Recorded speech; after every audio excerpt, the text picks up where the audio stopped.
Halo, berjumpa lagi pada hari ini dalam pembelajaran ilmu pengetahuan sosial di kelas 9.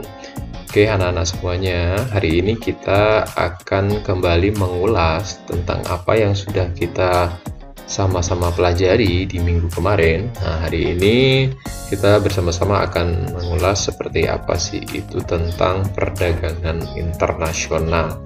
Nah, sedikit akan diulas, yaitu yang pertama itu kita menganalisis persamaan dan perbedaan perdagangan dalam negeri dan luar negeri atau perdagangan internasional. Nah, di sini Bapak akan sedikit mengulas yang sudah kita lakukan kemarin, yaitu tentang perdagangan internasional. Apakah perdagangan internasional Cina, Jepang, dan negara lainnya yang mengirimkan produk-produknya untuk dipasarkan di Indonesia tentunya telah memiliki kesepakatan dengan Indonesia sehingga diizinkan memasarkan produksinya di Indonesia. Dan tentu saja negara-negara tersebut mendapatkan keuntungan atau laba. Proses pertukaran barang dan jasa antara dua negara atau lebih atas dasar kesepakatan bersama dengan tujuan mendapatkan keuntungan atau laba, itulah yang disebut dengan perdagangan internasional. Jadi perdagangan antar negara yang bisa memperoleh keuntungan dari barang atau jasa itu sendiri. Nah, jadi itulah yang dinamakan dengan perdagangan internasional. Oke, kemudian kita melihat tujuan dari adanya perdagangan internasional itu adalah meningkatkan GDP atau Gross National Product, atau dengan bahasa kita adalah total nilai produksi barang dan jasa di dalam suatu negara selama 1 tahun. Jika suatu negara memiliki kelebihan barang dan kemudian mengirimkan barangnya ke negara lain untuk diperjualbelikan dan mendapatkan keuntungan, maka disebut dengan ekspor.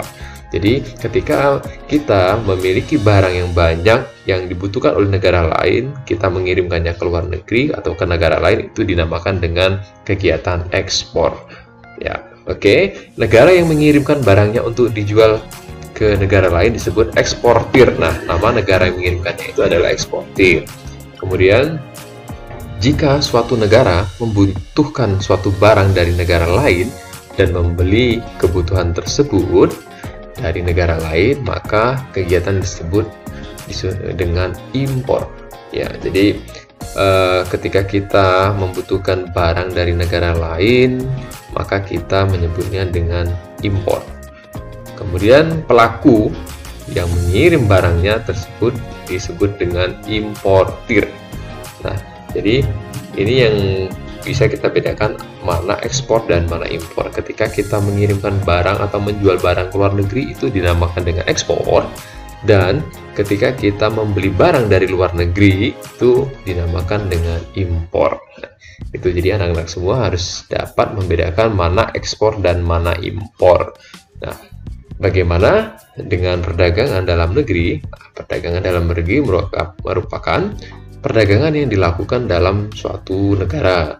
Misalnya perdagangan dilakukan di dalam negeri kita Indonesia, itu kegiatan perdagangan dilakukan oleh pedagang-pedagang dari dalam negeri saja, seperti perdagangan yang ada di pasar, perdagangan yang ada di pasar tradisional, di mall, pasar modern. Itu adalah perdagangan yang dilakukan di dalam negeri. Ya, ini kemarin yang sudah kita lakukan aktivitas bersama. Kalian sudah melakukan seperti apa persamaan dan perbedaan dari perdagangan dalam negeri dan perdagangan internasional. Terima kasih semuanya sudah melakukan kegiatan aktivitas ini pada minggu kemarin. Nah, untuk hari ini kita akan melihat seperti apa sih mengklasifikasikan komoditas impor di Indonesia. Ingat, ini adalah impor, berarti itu kegiatan membeli atau mendatangkan barang dari luar Indonesia atau dari negara lain. Nah, jadi sebagai contoh, motor dari Jepang, HP dari Cina, dan lain-lainnya. Oke, tahukah Anda maksud dari impor itu sendiri? Nah, karena impor tadi yang sudah dijelaskan adalah proses pembelian barang dari negara lain, maka proses impor inilah yang akan kita lihat seperti apa sih komoditas impor yang dilakukan oleh Indonesia. Oke, barang komoditas impor Indonesia dikelompokkan menjadi 3. Yang pertama adalah barang konsumsi, itu adalah benda atau barang yang bisa langsung digunakan oleh konsumen untuk memenuhi kebutuhannya. Selain itu, barang konsumsi juga merupakan barang yang dipakai secara langsung atau tidak langsung oleh konsumen untuk keperluan pribadi atau rumah tangga yang bersifat sekali habis. Contohnya makanan dan minuman. Nah, kita mulai memikirkan apakah ada makanan dan minuman yang kita impor dari luar negara kita. Oke.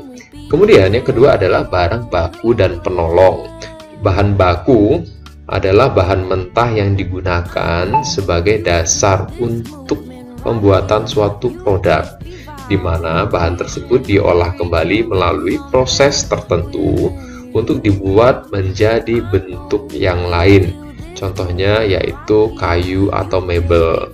Nah, kayu atau mebel ini adalah nanti kita bisa mendatangkan kayu atau mebel dan nanti ini adalah menjadi bahan baku untuk membuat seperti lemari, tempat tidur, dan lain-lain. Yang selanjutnya adalah bahan penolong, adalah bahan yang digunakan dalam proses produksi, tetapi bukan merupakan bagian dari bahan baku utama untuk produk yang dihasilkan. Contoh adalah plastik untuk membungkus produk kemeja. Nah, ini sering kita lihat di mana adanya plastik-plastik untuk pembungkus dari produk kemeja itu sendiri. Nah, yang selanjutnya adalah barang modal. Barang modal adalah barang tahan lama yang digunakan dalam produksi barang atau pelayanan. Contohnya mesin-mesin, itu adalah barang modal.